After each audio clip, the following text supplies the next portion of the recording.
Hello everyone, आप सभी का हमारे चैनल पे स्वागत है बच्चों।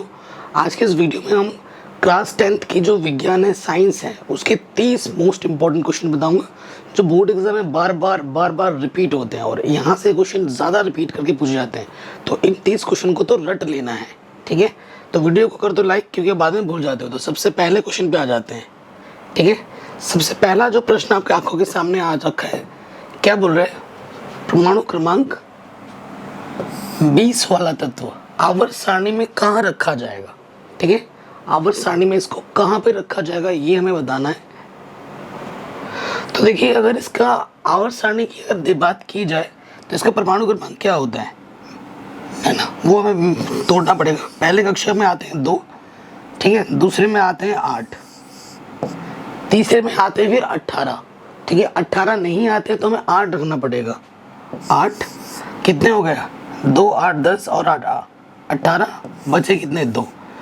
तो आपसे पूछ रहे हैं कौन से आवर्त में है, कितने कौन से आवर्त में ये बताना है आपको। तो यहाँ से देखो 1 2 3 4, तो आवर्त होगा 4। आवर्त कितना होगा? 4 होगा। और अगर आपसे पूछता समूह कितना होगा, समूह, अगर आपसे ये बोलता कि भैया समूह बताओ कितना होगा, तो ये आखिर में जो होता है समूह, सेकंड ए हो जाता, ठीक है। तो हमारा उत्तर कौन सा होगा? Option number 4। इसमें से एक आध क्वेश्चन ऐसे भी हो सकते हैं जो सिलेबस से हटा दिया, एक आधी है, बाकी सारे क्वेश्चन मोस्ट इंपॉर्टेंट है, एक आध छोड़कर, ठीक है। लेकिन अगला प्रश्न है जो कि हर साल आते हैं, छोटे क्वेश्चन है लेकिन बहुत ज्यादा इंपॉर्टेंट है। कह रहे चूना पत्थर का रासायनिक सूत्र क्या है, ठीक है। चूना पत्थर का जो रासायनिक सूत्र होता है बच्चों, वो CaCO3 होता है, कैल्शियम कार्बोनेट, ठीक है। क्या होता है भाई साहब? CaCO3, calcium carbonate, simple. आगे बढ़ते हैं।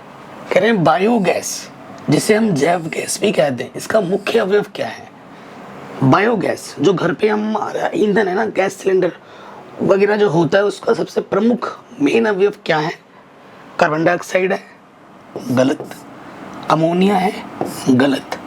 इथेन है, और फिर हमारे पास मीथेन है। तो ऑप्शन नंबर मीथेन, CH4, ठीक है, ये सही होगा और इथेन गलत हो जाएगा, ठीक है। तो जो मुख्य स्रोत है भाई साहब वो क्या है? वो है मीथेन, ठीक है, जिसका आणविक सूत्र क्या होता है? CH4। नेक्स्ट क्वेश्चन की अगर हम बात करें, मनुष्य शरीर में वृक्क किससे संबंधित है? वृक्क बोले तो किडनी, ये जो किडनी होती है वो किससे संबंधित होती है? किडनी क्या करती है? चीज़ों का फिल्टर करती है। जैसे हमारे शरीर में जितने भी जो हानिकारक चीज़ें होती है उनको वो फिल्टर करती है और मूत्र के द्वारा हम उसे त्याग देते हैं। तो ये उत्सर्जन का काम करती है। परिवहन गलत, पोषण गलत, श्वसन गलत। ऑप्शन नंबर डी, उत्सर्जन बिल्कुल सही हो जाएगा, ठीक है। सभी चैप्टर्स मैंने पढ़ा दिए हैं, सभी चैप्टर का एक्सप्लेनेशन पढ़ा रखा है, ऑब्जेक्टिव क्वेश्चंस करा रखे हैं, इंपॉर्टेंट क्वेश्चंस करा रखा है, NCERT क्वेश्चन भी करा रखे हैं। मैथ के साथ साथ विज्ञान भी हमने पूरी पढ़ा रखी है। अगले प्रश्न में आ जाते हैं। कह रहे हैं धारावाही परिनालिका के कारण चुंबकीय क्षेत्र की तीव्रता निर्भर करती है। धारावाही नालिका ये जानते हैं आप, ये होती है, आपकी आंखों के सामने है, ठीक है। तो ये किन चीज़ों पर निर्भर करती है? कोड के पदार्थ की प्रकृति पर। ये जो क्रोड होता है ना, इसके पदार्थ की प्रकृति पर, बिल्कुल सही बात है, इस पर निर्भर करती है। विद्युत धारा के परिमाण पर, इसमें जो विद्युत धारा डाली जाती है कितनी मात्रा में डाली जाती है उस पर भी निर्भर करती है, ये भी सही है। कुंडली में कितने फेरे हैं, इन पे भी निर्भर करती है। तो इन सभी पर निर्भर करती है। ऑप्शन नंबर डी बिल्कुल सही हो जाएगा। अगले प्रश्न में आ जाते हैं। यदि I तथा R क्रमशः आपतन और अपवर्तन कोण को दर्शाता है, तो ये जो संबंध होता है N बराबर, N तो नहीं कहते से ईटा कहा जाता है, N से प्रदर्शित किया जाता है ना, साइन I बटे साइन R, क्या होता है? स्नेल का नियम है, ठीक है ना। आपने पढ़ा होगा, किसका नियम है भाई साहब? ये स्नेल का नियम है। Option number D. अगला प्रश्न है, अम्लीय विलयन का पीएच मान कितना होता है? ये जो पीएच स्केल आपको देखने को मिल रहा होगा, अम्लीय क्या होता है 7 से कम, उदासीन होता है 7 पर, ठीक है। 7 पे क्या होता है उदासीन, और 7 से जब अधिक होता है तो क्या होता है क्षारीय होता है ना। तो अम्लीय बोला है 7 से कम, छोटा वाला मुंह होगा पीएच की तरफ, ठीक है। ये ऑप्शन हमारा बिल्कुल सही होगा। कह रहे निम्नलिखित में से किसमें ऊर्जा का स्रोत नाभिकीय संलयन अभिक्रिया का है, नाभिकीय संलयन, ठीक है, ये हमें बताना है। केवल तारे और सूरज, तो तारे और सूरज दोनों होते हैं नाभिकीय संलयन ऊर्जा। नाभिकीय संलयन, नाभिकीय विखंडन, संलयन का मतलब जुड़ना, विखंडन का मतलब टूटना, है ना। आगे आता है विद्युत धारा उत्पन्न करने की युक्ति को हम क्या कहते हैं, इसके द्वारा विद्युत धारा उत्पन्न की जाती है, या पढ़ोगे तो इसे कहा जाता है विद्युत चरित्र। क्या कहा जाता है भाई साहब, विद्युत चरित्र। इस पर डिटेल में क्वेश्चन आता है 5 नंबर में हर साल, विद्युत मोटर या फिर विद्युत चरित्र हर साल आता ही आता है। अगला प्रश्न है निम्नलिखित में से कौन सा जंतु हार्मोन है। जंतु हार्मोन कौन सा है, 2 प्रकार के हार्मोन है, पादप हार्मोन और जंतु हार्मोन, ठीक है। हम जंतु की कैटेगरी में ही आते हैं, ठीक है ना। तो जंतु हार्मोन, ये जो ऑक्सिन है ये पादप हार्मोन है, ठीक है। यहाँ पर ये जो साइटोकाइनिन है ये पादप हार्मोन, जिबरेलिन पादप हार्मोन, तो बचा थायरॉक्सिन। थायरॉक्सिन होता है जंतु हार्मोन। अगला है बहुत इंपॉर्टेंट, आनुवंशिकी का जनक किसे कहा जाता है। आनुवंशिकता के जनक कौन है, तो वो है मेंडल। आनुवंशिकता के जनक किसे कहा जाता है, मेंडल।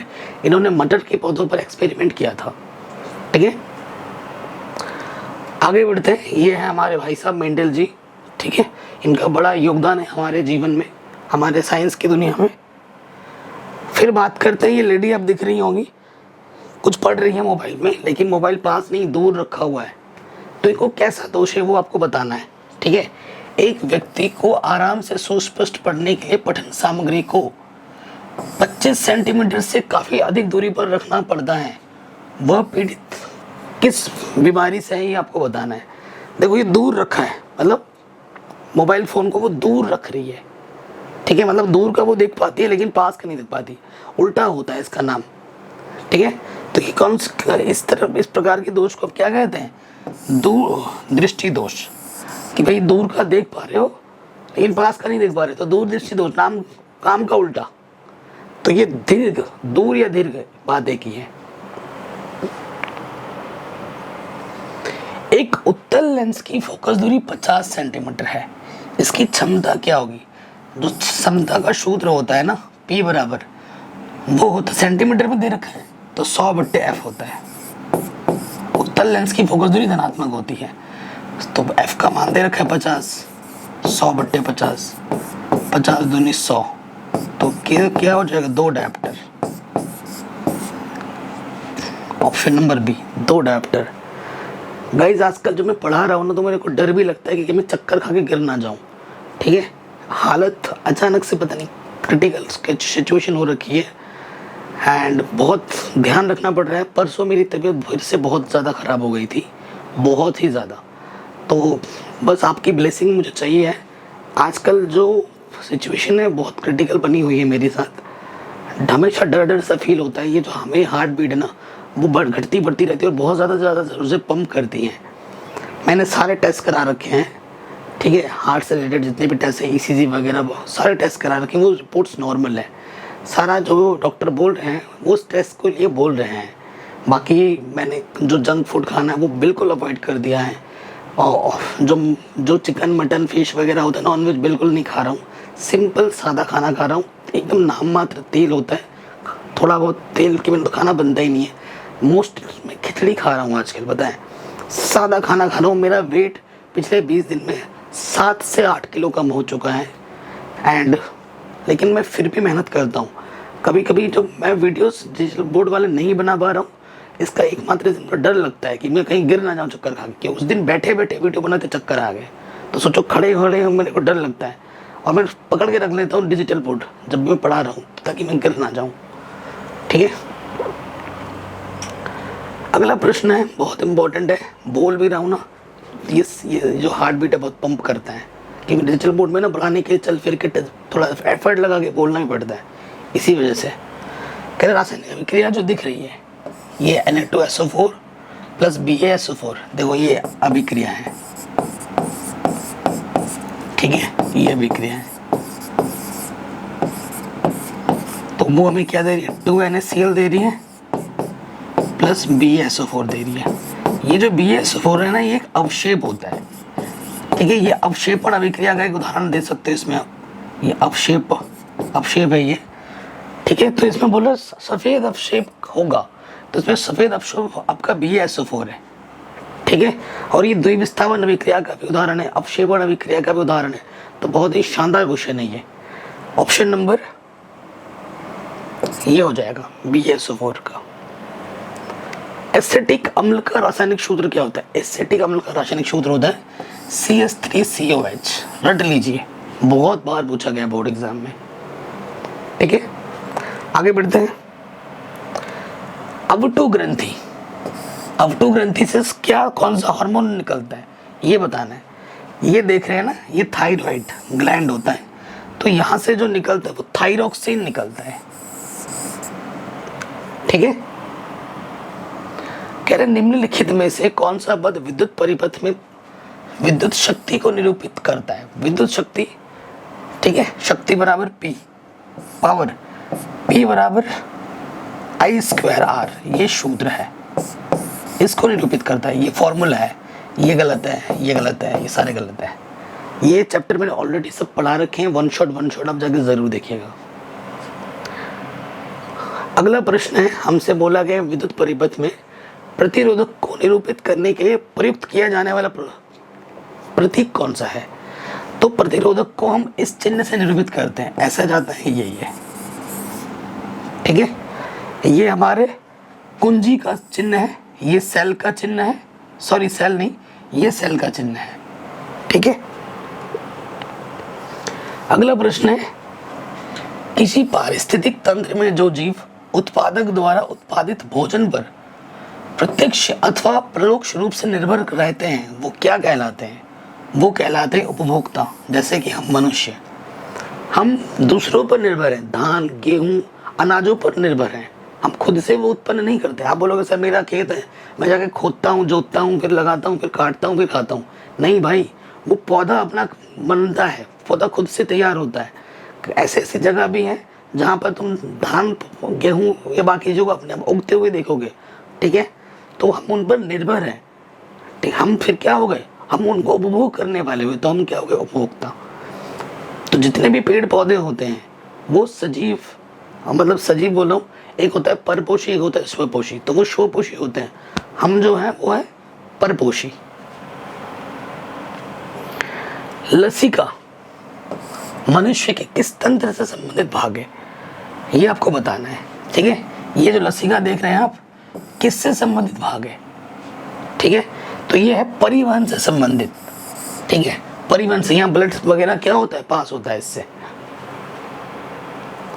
अगला क्वेश्चन है, लौह चूर्ण को गंधक पाउडर के साथ तीव्र आंच में अगर हम गर्म करते हैं तो हमें कौन सा यौगिक मिलता है? जो लौह चूर्ण होता है, लोहे को गर्म करने पर, ठीक है, गंधक पाउडर के साथ हमें मिलता है FeS। क्या मिलता है? FeS। इसे याद कर लीजिएगा। अगला प्रश्न है, किसी चुंबक के चारों ओर का वह क्षेत्र जिसमें उसके बल का संशोषण किया जा सकता है क्या कहलाता है? चुंबकीय क्षेत्र कहलाता है। क्या कहलाता है? चुंबकीय क्षेत्र। एक चुंबक है ये, और इसके चारों ओर जहां तक एक चुंबक रखा, जहां तक चुंबक कोई लोहे की वस्तु को अपनी ओर आकर्षित कर सक रहा है, वो सारा क्षेत्र उसका क्या होगा? चुंबकीय क्षेत्र कहलाएगा। अगला प्रश्न है, परिपथ में विद्युत आवेश के प्रवाह की दर को हम क्या कहते हैं? विद्युत प्रवाह की दर को हम विद्युत धारा कहते हैं। क्या कहते हैं? विद्युत धारा। कक्षा 9 में भी पढ़ा होगा आपने। आगे बढ़ते, एथेनॉल का रासायनिक सूत्र क्या है? एथेनॉल का रासायनिक सूत्र होता है C2H5OH। याद कर लीजिए, काफी बार पूछा जाता है इस प्रश्न को, 1 वर्ड का आंसर है। मानव शरीर में पित्त रस का भंडार कहाँ होता है? ठीक है, पित्त रस का ये जो देख रहे हैं ना, इसका भंडार कहाँ होता है? ये हमारा पेट है, ठीक है, ये पित्ताशय आपको दिख रहा होगा, ये कहाँ होता है इसका भंडारण? ये होता है पित्ताशय में। कहाँ होता है भाई? पित्ताशय में। आगे बढ़ते हैं। श्वेत प्रकाश के वर्ण क्रम में प्राप्त विभिन्न रंगों का जो क्रम अंग्रेजी में लिखा जाता है, प्रथम अक्षर से बने निम्न शब्द संकेत द्वारा व्यक्त किया जाता है। किससे व्यक्त किया जाता है? 4 ऑप्शन दे रखा है। विबग्योर, ठीक है, वायोलेट, इंडिगो, ठीक है, blue, green, yellow, orange, red, VIBGYOR कहते हैं। तो ऑप्शन नंबर 1 बिल्कुल सही हो जाएगा। गोलीय दर्पण के ध्रुव तथा मुख्य फोकस की दूरी क्या कहलाती है? क्या कहलाती है भाई? फोकस दूरी कहलाती है। ये चैप्टर नंबर जो पहले 10 हुआ करता था, अब तो 9 हो गया है, उसमें मैंने डिटेल में चित्र बना के एनिमेशन की मदद से समझाया है। ये सब वन शॉट, ये सब पढ़ा चुका हूँ कुछ दिन पहले ही, ठीक है। हो सकेगा तो मैं लिंक्स में डाल दूंगा डिस्क्रिप्शन पे। लाल तथा सफेद पुष्प वाले शुद्ध पौधे के मध्य संकरण कराने पर किस प्रकार के पौधे प्राप्त होंगे? ये आपको बताना है। देखो क्या बोला है, लाल और फिर सफेद बोला है, तो गुण किसके आते हैं? पहले पीढ़ी के आते हैं, तो सभी लाल पुष्प वाले पौधे होंगे। ये आपका उत्तर हो जाएगा। विद्युत परिपथ में खुली प्लग कुंजी अथवा स्विच को निरूपित करने के लिए स्विच को हम किससे दर्शाते हैं? ये आपको बताना है। ये स्विच है, इससे दर्शाते हैं, ये ऐसे, ठीक है। बोमेन संपुट मनुष्य के किस तंत्र से संबंधित होता है? बोमेन संपुट, ये आप देख सकते हैं, है ना, ये श्वसन से संबंधित होता है। श्वसन, सांस लेना, सांस छोड़ना, ऑक्सीजन लेना, कार्बन डाइऑक्साइड छोड़ना। निम्नलिखित में से कौन सा पादप हार्मोन है? तो पादप हार्मोन, इंसुलिन नहीं, ये जंतु हार्मोन है, थायरॉक्सिन भी नहीं, एस्ट्रोजन भी नहीं, ये स्त्री में पाया जाता है। साइटोकाइनिन, ये एक पादप हार्मोन है, ठीक है भाई। अगला प्रश्न है, एक तत्व की इलेक्ट्रॉनिक संरचना 2881 है, इसके विषय में क्या बोल सकते हो? 288, तो यानी कि 1 2 3 4, 4 आवर्त होगा, ठीक। पीछे क्या है? 1, तो समूह कितना होगा? समूह होगा फर्स्ट ए, ठीक, ये चीज होगी। अष्टक पूरा होने के बाद एक ज्यादा है इसके पास, तो +1 इसकी चार्ज होगी। अष्टक पूरे होने के बाद एक ज्यादा है तो इसका चार्ज +1 होगा। तो ये बोलो ये धनात्मक एकल संयोजी है। कौन सा कथन असत्य है वो बताना है। सही बात है, ये प्रथम समूह में उपस्थित है, सही बात है। ये चतुर्थ आवर्त में उपस्थित है, सही बात है। तो 3 गलत हो गए, 3 सही हो गए तो गलत होगा। यह ऋणात्मक एकल संयोजी है, नहीं, ये धनात्मक एकल संयोजी है भाई। तो ये ऑप्शन गलत है और यही बताना था कि कौन सा गलत है। तो आशा करता हूँ ये वीडियो आपको पसंद आई होगी। इस छोटे से वीडियो में मैंने 30 मोस्ट इंपॉर्टेंट क्वेश्चन बताए जो कि बोर्ड एग्जाम के दृष्टिकोण से बहुत इंपॉर्टेंट है, और ये 30 क्वेश्चन बार बार रिपीट कर पूछे जाते हैं, और जो कि एक बार देखा होगा, एक बार पढ़ोगे तो ऑटोमेटिकली याद भी हो जाएगा। और चैप्टर में जब मैं आपको पढ़ा रहा हूँ वहाँ से आपको अगर आपने देखा है तो ये सारे प्रश्न आते होंगे, नहीं देखा है तो जाके देख लीजिए। जय हिंद, मिलते हैं नए वीडियो में। डिस्क्रिप्शन ज़रूर चेक करें, और अगर आप नए हैं तो प्लीज़ सब्सक्राइब कीजिए, नोटिफिकेशन बेल पर ज़रूर प्रेस कीजिए, जो कि बिल्कुल फ्री है। इतना तो आप कर ही सकते हैं। जय हिंद, अपना ख्याल रखें।